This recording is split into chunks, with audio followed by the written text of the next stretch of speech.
میری بدقسمتی ہمیشہ یہی ہے، میں مجرم بھی ہوں، اللہ پاک شاید مجھے گناہوں کی سزا بھی دیتا ہے، وہ یہ ہے کہ میں جس بھی جلسے میں جاتا ہوں کہتے آخری تقریر آپ کی ہوگی۔ توبہ بھی میں نے بہت کیا ہے، طلباء سے بھی کہا کہ میرے لیے دعا کرو کہ یہ سزا مجھے کیوں مل رہی ہے، لیکن یہ ہے کہ بس یہ ہوتا یہی ہے۔ اب آپ حضرات یہ بتائیں کہ اس کا حل آپ اگر نکالیں گے کوئی خدا کا بندہ تو میں اس کے لیے مستقل دعا بھی کروں گا۔ یہ میرے ساتھ یہ ظلم اور زیادتی آج کے اس جلسے میں نہیں ہے، روزانہ ہے، تو میں ادھر ادھر جاتا رہتا ہوں تو ہر جگہ یہی یہ کہتے ہیں کہ آپ جو ہے نا آخر میں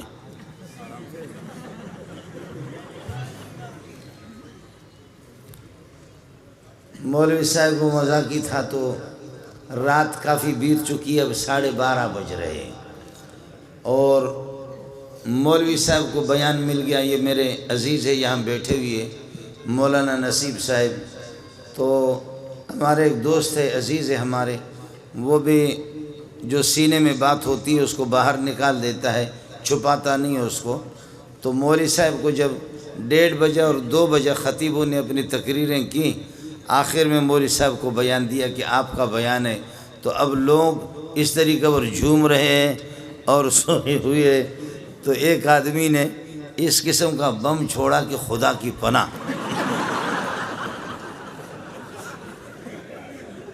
یہ حضرت چونکہ موجود ہے آپ اس سے پتہ بھی کریں، تو ایک آدمی نے وہ زبردست قسم کا بارود جب اس نے چھوڑا، بارود چھوڑنے پہ مولوی صاحب نے شروع کیا تھا نحمدہ و نصلی علی رسولہ الکریم، سامنے سے جواب آ گیا ڈر۔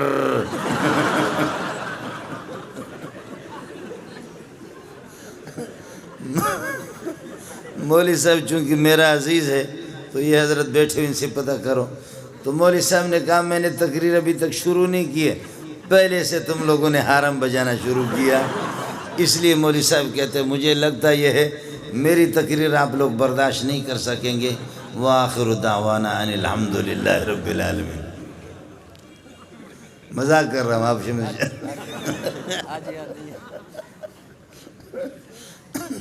مولوی صاحب نے کہا خدا کی بنا بھائی مجھ سے تقریر نہ کرواؤ ورنہ حالات پاکستان کے خراب ہو جائیں گے، اور اس طریقے پر جو ہے نا پولیس والے غریب کس کو پکڑیں گے جب اس قسم کا سلسلہ شروع ہو جائے گا۔ تو اب تو میرے خیال میں آپ حضرات کی وہ عرب لوگ کہتے ہیں استرخاء مفاصل،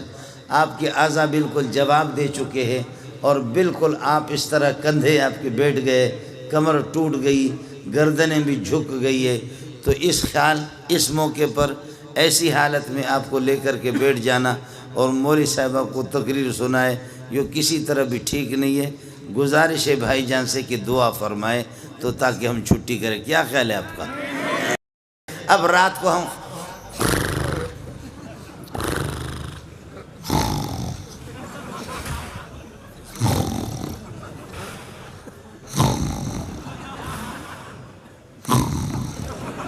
خدا کی قسم، اور وہ ایک موٹا سا،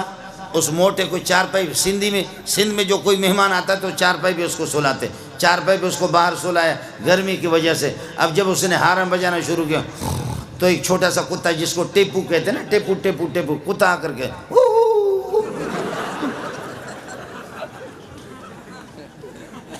اور پھر جب قاری صاحب پھر وہ حرم بجانا شروع کرتا کتا پھر بھاگ جاتا ہے، کتا پھر کچھ فاصلے پر جا کر کے پھر تھوڑی دیر کے بعد واپس آ کر، میں رحیم یار خان میں تھکا ہوا تھا، کئی دن جلسے کرتے کرتے کرتے کرتے تھک گیا، ایک موٹا سا قاری صاحب اس کو بھی میرے کمرے میں سلائے، ایئر کنڈیشن، محترم صاحب نے کہا کہ میں نے کہا یار کئی دن سے تھکا ہوں، سفر میں میں نے آرام نہیں کیا، رات کو 2 بجے 3 بجے کے ٹائم پر آرام کروں۔ قاری صاحب نے وہ قرات شروع کی، خدا کی پناہ،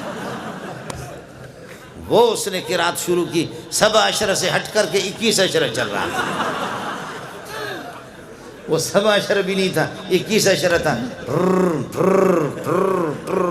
میں وہاں سے اٹھا، جا کر کے محتم کے دروازے کو میں نے کھٹکھٹایا، محتم غریب باہر نکلا، قمیص اس کی نہیں تھی، بنین پہنے ہوئے تھے، کہنے لگے کیا قیامت آ گئی؟ میں نے کہا یہ قیامت تو میں نہیں جانتا، یہ قیامت سے کم نہیں ہے۔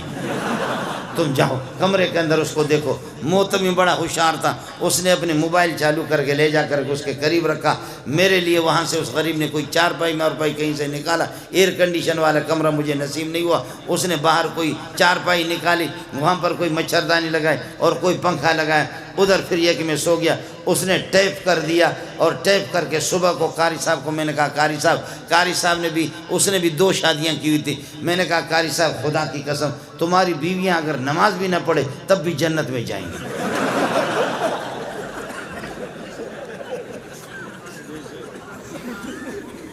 میں تمہاری بیویاں تو جنتی، کہتے وہ کس طرح؟ میں نے کہا اس ٹھر کی ہوتی وہ کس طرح سوتی؟ وہ بیویاں اور بچے ایسے جو تم نے ٹھر شروع کیا وہ کس طرح؟ کہتے نہیں میں کوئی ٹھر نہیں کرتا۔ محتمی نے موبائل کا بٹن لگایا، کہا یہ ہے سر، یہ آپ کی رات والی قراتیں جو آپ تہجد میں پڑھا کرتے ہیں۔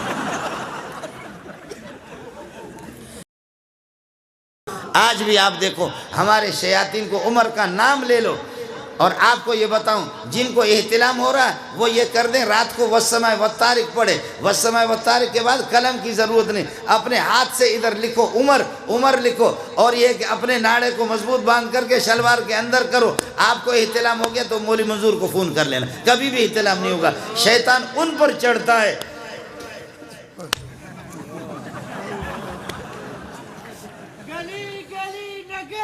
اے تو سی چھڑو ہو گیا،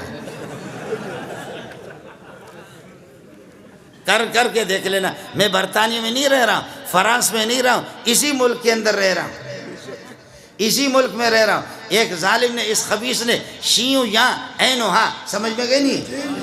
شینو یا اینو ہا، اس نے 2 گدھے رکھے اور خود ہی گدھا لیکن 2 گدھے رکھے۔ اس ظالم نے، اس خبیث نے ایک گدھے پر لکھا ابو بکر اور دوسرے گدھے پر اس نے لکھا عمر۔ اڑے چھوڑ، دوسرے پر اس نے لکھا عمر۔ اچانک ایک دن یہ کہ ان کو کھول رہا تھا تو وہ ایک گدھے نے کس کر کے اس کے منہ پہ لات مارا اور اس میں وہ مر گیا، مردار ہو گیا، لیکن ہمارے اخبار والے ہوتے تو لکھتے کہ شہید ہو گیا، اس لیے کہ یہ بھی تو گدھا ہے نا، یہ کہتے شہید ہو گیا۔ تو اس کو گدھے نے منہ پہ جب مارا، امام ابو حنیفہ کو بتایا گیا، امام ابو حنیفہ رحمۃ اللہ علیہ کو بتایا گیا آپ کا ہمسایہ شینو یا اینو ہا، کس کو سمجھ میں آ گیا؟ شینو یا اینو ہا، جس نے 2 گدھے پال کر کے رکھا اور اس طرح صحابہ کی گستاخی کر کے ان پر، ایک پر لکھا تھا عمر اور ایک پر ابو بکر لکھا۔ ایک گدھے نے رات کو اس کے منہ پہ ایسے اخلاص سے لات مارا ہے کہ وہ وہیں پر مردار ہو گیا، فوراً جہنم میں پہنچ گیا۔ امام ابو حنیفہ نے فرمایا میرا ایمان ہے، مجھے یقین ہے، جا کر کے پتہ کرو اس گدھے نے اس کو مارا ہوگا جس پر اس نے عمر لکھا ہے، جا کر کے پتہ کر کے معلوم کر لو کہ کس گدھے نے مارا ہے، جس پر عمر لکھا ہے اسی نے اس کو یہ کہ مارا ہوگا۔ چنانچہ لوگ گئے، معلوم ہو گیا کہ جی ہاں اسی گدھے نے مارا کہ جس پر اس نے عمر لکھا تھا۔ کاش کہ عمر زندہ ہوتا تو تمہاری کھال اتار دیتا۔ نیند تو نہیں آ رہی؟ فرمایا کہ عمر، اور حدیث میں آتا ہے کہ جس وقت اذان ہوتی ہے تو شیطان یہ کہ بھاگ جاتا ہے، یا پھر وَلَهُ زُرَاتٌ، شیطان ٹیٹ مارتا ہے، تپختہ کے سوائے تیزونا، یہ حدیث ہے، یہ بخاری ہے، یہ مسلم ہے، یہ میرے نبی کا ارشاد ہے کہ جب اذان ہوتی ہے اللہ اکبر اللہ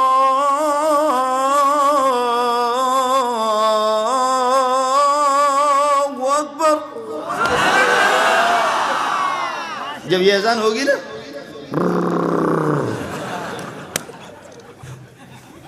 جی ہاں حدیث رسول ہے۔ آج عمر کو برداشت نہیں کرتے۔ گدھے کے لیے ضروری نہیں ہے کہ اس کے بڑے کان ہوں، گدھے اور بھی ہوتے ہیں۔ شیطان کے لیے ضروری نہیں ہے کہ شیطان وہ جنات والا ہو، بلکہ شیطان من الجنت والناس، انسانوں سے بھی شیطان ہوتا ہے، جنات کا بھی شیطان ہوتا ہے۔ آپ کے گلی کوچوں کے اندر بہت سے شیاطین موجود ہیں۔ میرا نبی جیسے اشارہ کرتا ہے، مدینہ کے اندر خطبہ دے رہا تھا، خطبہ دے رہا تھا، بخاری کے اندر روایت موجود ہے، جیسے خطبہ دے رہا تھا بدو آ گیا، یا رسول اللہ پانی کے ایک قطرے کو ترستے، پانی کے ایک قطرے کو ترستے، ہمارے مال مویشی ہلاک ہو گئے، پینے کے لیے پانی نہیں، درخت رو رہے، درختوں پر پتے بھی نہیں ہے، غیر آبادی، اور اس قحط سالی آگے، اللہ واسطے دعا کرو۔ آپ نے جیسے دست مبارک اٹھائی دعا کی، صحابی کہتا اب تو مکہ مدینے والوں نے ختم کر دیا، آپ کو اللہ تعالیٰ لے جائے جبل صلہ، جبل صلہ وہ پہاڑ چھوٹا سا، اس پہاڑ کے پیچھے سے اس ایک بدلی سی، ایک بادل چھوٹی سی بدلی سی نمودار ہو گئی، دیر نہیں لگا، بادلیں آج شروع، آج بارش، کل پرسو ترسو خرسو ترسو شرسو ڈھرسو، مسلسل بارش ہی بارش ہے۔ اگلے جمعے کو وہی صحابی دوڑ کر کے آگے کہنے لگے خدا واسطے دعا کرو، خدا واسطے دعا کرو۔ حضرت زمینوں کے بند ٹوٹ گئے، ندیاں مست ہو گئی، طوفان آ گیا، سیلاب آ گیا، یہاں کے لوگ گاؤں والے ادھر نہیں جا سکتے، وہ گاؤں والے ادھر نہیں جا سکتے۔ میرے نبی مسکرائے، فرمایا واہ واہ، آپ نے ایسے دست مبارک اٹھایا، دست مبارک اٹھا کر کے فرمایا اللہم حوالنا لا علینا، اللہم حوالنا لا علینا، اللہم حوالنا، اللہم امطر حوالنا، اے اللہ مدینہ کے دائیں بائیں علی الجبال والآتام والآطام والعودیت، اے اللہ درختوں پر اور ٹیلوں پر دور دور بادلوں کو لے جا۔ کہتے ہیں اللہ کی قسم جب محمد کے دست مبارک انگلی کا جہاں اشارہ ہوتا تھا بادلیں ادھر دوڑ لگاتی، درختوں کے بھی رخ بدل جاتا ہے سایہ کے۔ فرمایا اللہم حوالنا، بادلوں کو اللہم حوالنا امطر حوالنا۔ ایک دفعہ کراچی میں اجتماع ہو رہا تھا، میں بھی چلا گیا، میں نے بھی کاٹن کے کپڑے مپڑے لگائے، پتہ نہیں ہمارے بھائی جان وہاں تھے یا نہیں تھے، میں نے بھی کپڑے کاٹن ماٹن کے لگا دیے، ایسی مست قسم کی بادلیں ہم چوکی کی طرف سے آ رہی تھی۔ کراچی میں کورنگی میں اجتماع، لاکھوں کا اجتماع تھا، ہم لوگ مولوی لوگ تبلیغی لوگ سارے کے سارے ہم لوگ، جب بادلیں وہ للکار رہی تھے، جب وہ بادلیں للکار رہی تھی، اب اجتماع کیا ہوگا، اگر سیلاب آ گیا بارش ہوگی تو سارے کے سارے، میرے ساتھ میرا ایک دوست ہے، اس کا نام تھا فیصل، ہم اس کی گاڑی میں گئے، اس نے بھی کاٹن پہنے ہوئے تھے، میں نے بھی کاٹن پہنے ہوئے تھے۔ اب وہ سارے کے سارے تبلیغی بزرگ کہہ رہا بھائی دعا کرو، بھائی دعا کرو، اللہم حوالنا لا علینا، اللہم حوالنا، اے اللہ ادھر کراچی میں نہ برساؤ، آج کل اجتماع ہو رہا ہے ادھر نہ برساؤ، اللہ کو مشورے دے رہے تم کسی اور طرف چلے۔ وہ سارے تبلیغی اللہم حوالنا لا علینا، ہم لوگ مولوی لوگ طالب علم بھی اللہم حوالنا لا علینا۔ لیکن میرا وہ جو دوست جس کو عربی نہیں آتی تھی، اسپیشل گاڑی تھی، اس کے کپڑے ایسے قیمتی کاٹن تھے، ایسے خوشبو ظالم نے لگایا ہوا تھا، وہ جگہ بھوس والی زمین تھی جہاں پر اجتماع ہو رہا تھا۔ اب سارے تبلیغی، سارے مولوی، سارے طلبہ، سارے صوفی کہ اللہم حوالنا لا علینا، اللہم حوالنا لا علینا، اے اللہ ہمارے دائیں بائیں دور دور بارش برساؤ، ہمارے اوپر نہ برساؤ، ہمیں فی الحال ضرورت نہیں، اجتماع ہو رہا ہے، رعایت کرو، مہربانی کرو ہمارے ساتھ۔ لیکن وہ میرا ساتھی وہ عربی سمجھ نہیں رہا تھا، وہ کہتا اللہم علینا اللہم علینا اللہم علینا اللہم علینا اللہم، یعنی اے اللہ ادھر ہم پر برسا، ہم پر برسا، ہم پر برسا، اللہم علینا اللہم علینا اللہم علینا اللہم۔ بارش وہ شروع ہوگی، اتنے اتنے بڑے بڑے اولے آ گئے، ہم لوگوں نے بسترے چھوڑ کر کے ایسے وہ فیصل جو میرے ساتھ تھا اس کے کپڑے استری مستری سب ادھر گر رہے، جا کر کے گاڑی میں سوار ہو گئے، ہم لوگ بھاگے شاہ فیصل کالونی کی طرف۔ آگے ایک نالا مست تھا، نالا آ رہا تھا، ہم سمجھ رہے تھے کہ پانی اس میں کم ہے، اس نے گاڑی اس میں ڈال دی، ماشاءاللہ انہوں نے بغیر پیٹرول کے ہمیں اٹھایا ہماری گاڑی میں، اس لیے کہ پیٹرول تو مہنگا ہو گیا نا، سمجھے، ایسے ہماری گاڑی کو سیلاب نے اٹھا لیا۔ خدا پٹھانوں کو جزائے خیر دے، وہ علاقہ پٹھانوں کا تھا، دوڑ دوڑ کر کے دیکھ رہے تھے کہ مولوی صاحب شہید ہو رہا ہے، سمجھے، انہوں نے جا کے ہماری گاڑی کو پکڑ لی، گاڑی کی وہ ریڈیٹر کہتے کیا کہتے جس میں پانی چلا گیا، وہ بھی اللہ کا بھلا کرے بند ہو گیا۔ لیکن پٹھان اتنے ماہر تھے، فوراً کھول ہم، وہ نالا بھی تھا، اس میں پاخانے ٹٹیاں لوگوں کے آ رہے تھے، اس میں سیلاب کا پانی آ گیا، ماشاءاللہ مولانا منظور کے کپڑے بھی خوب صاف ہو گئے ایسے، اس لیے کہ نالا پیشاب پاخانہ غول اور پھر یہ کہ ٹٹے، وہ سارے کے سارے اللہ کو کپڑوں کے، اس کا بھی سارا کا سارا مسئلہ ہو گیا۔ میں نے کہا بھائی وہاں سے جب ہماری گاڑی انہوں نے ٹھیک کی، اس کے گھر پہ گئے، اب جا کر کے کپڑے بدل رہے، غسل کرے۔ میں نے کہا فیصل بھائی آج تقریباً 15-20 لاکھ کا مجمع، خدا نے ان کی دعا قبول نہیں کی، آپ کی دعا اللہ نے قبول کی۔ میں نے کہا یہ بڑے بدبخت ہے، کہنے لگے کیوں؟ میں نے کہا اللہ کے بندے سارے کہتے اللہم حوالنا لا علینا، اللہ ہمارے دائیں بائیں برسا، ہمارے اوپر نہ برسا دے۔ اور تو کہہ رہا تھا علینا علینا علینا علینا، ہم پر ہم پر ہم پر ہم پر۔ میں نے کہا دیکھ آج مجھے پتہ چل گیا تو کتنا بڑا ولی اللہ ہے، اللہ نے تیری بات مانی، باقی مہربانی کرنا، نبوت کا دعویٰ نہیں کرنا، بس نبی بننے کی کوشش نہیں کرنا۔ ہم لوگ تبلیغی لوگ، مولوی لوگ سارے کے سارے ناکارہ ہو گئے۔ میرے بھائی سیلابوں کے رخ بھی بدلتے